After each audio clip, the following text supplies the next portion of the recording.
बहू, मैं सोच रही हूँ कि हमें वृद्धाश्रम चले ही जाना चाहिए। तुम्हें सुकून मिल जाएगा और हमें भी।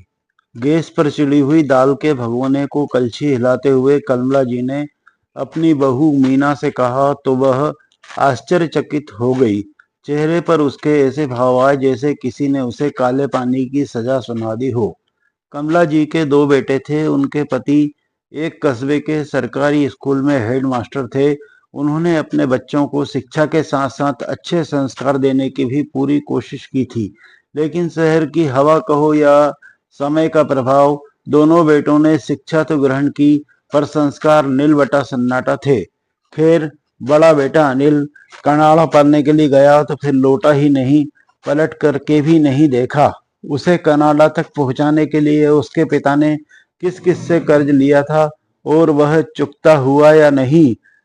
छोटे आरव भी ऐसा ही कुछ कहने के लिए मुंह खोलना चाहा था, लेकिन मास्टर बाबू बेटे की मंशा पहले ही भांप गए थे, सो उन्होंने हाथ खड़े कर दिए और कहा कि भारत में कहीं भी पढ़ लो, लेकिन विदेश के लिए मेरा बजट नहीं है। फिर आरव ने मुंबई से एमबीए किया और वहीं एक मल्टीनेशनल कंपनी में उसे सरकारी नौकरी मिल गई। 6 महीने में एक बार अपने माँ बाप से मिलने आ जाता था, तो माँ बाप के कलेजे को ठंडक मिल जाती थी। एक दिन उसने फोन करके बताया कि अपने साथ काम करने वाली मीना नाम की लड़की के साथ वह कोर्ट मैरिज कर रहा है। मैं टिकट भेज रहा हूँ, आप आ जाइएगा। पाल पोसकर जिस बेटे को माँ बाप बड़ा करते हैं, उसके मुख से ऐसे वचन सुनकर माँ बाप का कलेजा छलनी ना होता होगा तो क्या होता होगा। शांत स्वभाव के मास्टर जी उस दिन गुस्से में बोल पड़े थे, ऐसी औलाद से तो हम बे औलाद ही अच्छे थे।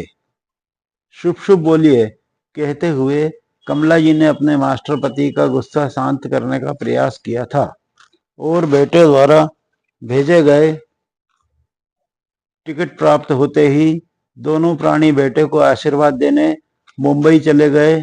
शहरी चुतियापा देखकर उन दोनों का दिल उकता गया। फिर दोनों 2 दिन बाद वापस आ गए। त्योहार पर कमला बेटे को बुलाती तो कभी अपने काम की व्यस्तता, तो कभी पत्नी के सेहत का बहाना बनाकर टाल जाता था। 2 वर्ष बीत गए, आरव नहीं आया तो दोनों ने भी अपने मन को समझा लिया। मास्टर बाबू सेवानिवृत्त होकर अपने पुश्तैनी घर में आराम की जिंदगी जीने लगे। कभी पत्नी उन पर चढ़ जाती तो कभी बच्चों की तस्वीर देखकर दोनों उनके बचपन को याद कर लेते थे। एक दिन सुनी आरव ने बताया कि आप लोग दादा दादी बनने वाले हैं। कुछ कॉम्प्लिकेशन होने के कारण डॉक्टर ने मीना को रेस्ट बताई है। आप लोग आ जाते तो अच्छा होता। एक तरफ जहां दादा दादी बनने की खुशी थी, वहीं बेटे की लापरवाही ने उन्हें तकलीफ भी दी थी। यहाँ पर कमला जी ने अपने पति को समझा दिया कि बीती बात को विसार कर आगे बढ़ाने में ही समझदारी है और सबकी भलाई है। मास्टर जी, पत्नी की बात मानना ही पड़ी। आखिर वह माँ है, बेटे को देखने के लिए उसका मन भी तड़पता ही होगा। बस दोनों अपने घर के दरवाजे पर ताला लगाकर बेटे की दुनिया संवारने के लिए निकल पड़े। कमला जी ने घर संभाला और मास्टर जी ने बाहरी कामों की जिम्मेदारी अपने कंधों पर ले ली। बेटे बहू खुश थे। मीना ने एक बेटी को जन्म दिया जिसका नाम सोनी घर में रखा गया। घर में जश्न हुआ, होटलों में भी शानदार पार्टी दी गई। 3 महीने बाद मीना काम पर जाने लगी और कमला जी अपनी पोती को संभालने लगी। दिन मजे में कट रहे थे। पोती के साथ चलने बोलने खेलने में दोनों खुद को भूल से गए थे। कमला जी की पोती अब स्कूल जाने लगी थी तो सुबह वे स्वयं प्ले स्कूल को छोड़कर आती और 3 घंटे बाद मास्टर जी वापस ले आते थे। उम्र हो या समय, गति कभी रुकती नहीं। पोती बड़ी हो रही थी और उन दोनों की उम्र ढल रही थी। एक दिन आरव ने अपने पिता से कहा, पापा अब सिर के लिए जाते हो, आज थोड़ा आगे बढ़ जाना। इस प्रिंट की 2-3 कॉपी करवाते हुए ले आइएगा। कहते हुए उसने 2 डॉक्यूमेंट पिता को थमा दिए। उस दिन मास्टर जी को अपनी तबीयत कुछ ठीक नहीं लग रही थी, इसलिए वह बाग से जल्दी घर आ गए। बेटे का काम नहीं हो पाया था। आरव के पूछने पर उन्होंने कहा, कल कर दूंगा, मेरी तबीयत आज ठीक नहीं है। आरव ने उसकी बात नहीं सुनी और मन ही मन कुढ़ने लगा। यद्यपि 2 दिन बाद उन्होंने प्रिंट आउट लाकर आरव को दे दिया था, लेकिन आरव ने जो अपना मन खट्टा कर लिया था, फिर तो छोटी छोटी बातों पर दोनों में अनबन होने लगी। कभी कभी आरव चलकर बोल देता था कि इससे अच्छा तो आपको मैं वृद्ध आश्रम में ही छोड़ देता, और मास्टर जी अपने आंसू पीकर रह जाते थे। कमला जी कभी कभी बहू के आदेश का पालन नहीं कर पाती थी। कुछ शारीरिक असमर्थता थी और कुछ जी नहीं करता था।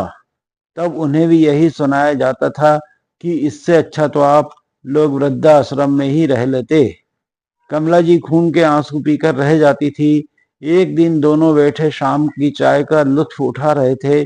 पास में ही उनकी पोती खेल रही थी। अचानक वह गिर गई। चोट तो नहीं लगी थी, बस रोने लगी थी। उसी समय मीना ऑफिस से आ गई थी। बेटी को रोते देख वह खुद पर काबू न रख सकी और अपने सास ससुर को अनाप शनाप सुना दिया। उस वक्त मास्टर जी चुप रह गए, पर बाद में पत्नी से बोले, अब तुम कुछ नहीं बोलोगी, मैं जैसा बोलूं वैसे ही करते जाना। कमला जी ने वैसा ही किया। बहू को अपने वृद्ध आश्रम जाने की बात कह दी तो मीना के पैरों के नीचे से जमीन ही निकल गई। कुछ देर बाद मीना ने डिनर के बाद में आरव को सारी बात बताई और बोली, आरव अब क्या होगा, सोनी को कौन संभालेगा? सुबह मैं अपने ऑफिस जाने की तैयारी करूंगी कि उसे बात कराऊंगी। वैसे ही उसे तो माँ जी की आदत पड़ गई है। यार मैंने सोचा था कि वृद्धाश्रम भेजने की धमकी देते रहूंगी तो वो लोग थोड़े दबे रहेंगे, लेकिन सब उल्टा हो गया। आरव को शांत बैठे देखकर मीना लगभग और जोर से चीखते हुए बोली, आरव तुम कुछ बोल क्यों नहीं रहे हो? क्या बोलूं मैं यार, आरव उसी लहजे में बोला।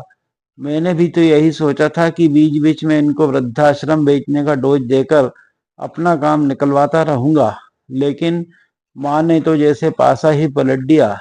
वैसे मीना तुम्हारी भी थोड़ी गलती है। माँ की उम्र का लिहाज तो तुम्हें रखना ही चाहिए था। तुमने क्या रखा, तुम्हारे पिताजी तो थे। आरव मीना भी उसी लहजे में बोल पड़ी। दोनों आपस में बहस करने लगे। उनके कमरे के बंद दरवाजे के बाहर खड़े मास्टर जी मन ही मन मुस्कुराते हुए अपने कमरे की तरफ बढ़ गए। मम्मी पापा की तेज आवाज से सोनी की नींद खुल गई और वह दादी दादी कहकर कमरे से निकल गई और कमला जी की गोद में जाकर सो गई। अगली सुबह घर का दृश्य बिल्कुल बदल चुका था। कमला जी चाय बनाने किचन में जा ही रही थी कि एक 22-23 साल की युवती ने उनके हाथों में आकर चाय का कप थमा दिया। कमला जी विस्मय से उसे देखने लगी। तब मीना उनके कमरे में आई और बोली, माँ जी यह बिंदु है, घर के सारे काम अब इसे यही करेगी, आप बस इसे गाइड करते रहना। और हाँ, जो भी सामान घटे बढ़े तो मंटू ले आएगा। पापा आप तो बस आराम कीजिए, सीनियर सिटीजन का एक यहाँ क्लब भी है, अगर आप चाहें तो वहाँ चले जाइएगा। आरव अपने पिता से बोला तो मास्टर जी पत्नी की तरफ देखकर मुस्कुराए, जैसे कह रहे हो, श्रीमती जी आरव आपका बेटा है तो मैं उसका बाप हूँ। तभी सोनी बोली, दादी चलो ना, देर हो रही है।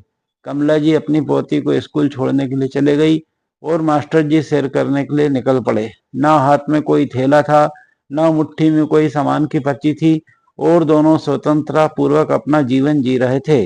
अपने पति मास्टर जी की थोड़ी चालाकी और समझदारी से भरा हुआ कदम उन्हें जिंदगी भर के दुख से मुक्ति दिला दी। जो बेटे बहू का दाव था वही दाव उन्होंने बेटे बहू पर चलकर उन्हें अपनी मुट्ठी में कर लिया था, क्योंकि बेटे बहू को भी उन दोनों की आदत पड़ चुकी थी, इसलिए वह उन्हें छोड़ ही नहीं सकते थे। वह उनकी मजबूरी थी। और अब मास्टर जी और कमला का जीवन बहुत ही आनंद और शांति के साथ बीत रहा था। दोस्तों, आपको यह कहानी कैसी लगी? अगर अच्छी लगी तो कमेंट करके बताएं, चैनल को सब्सक्राइब और वीडियो को लाइक करें। धन्यवाद। कल मिलेंगे एक नई कहानी के साथ।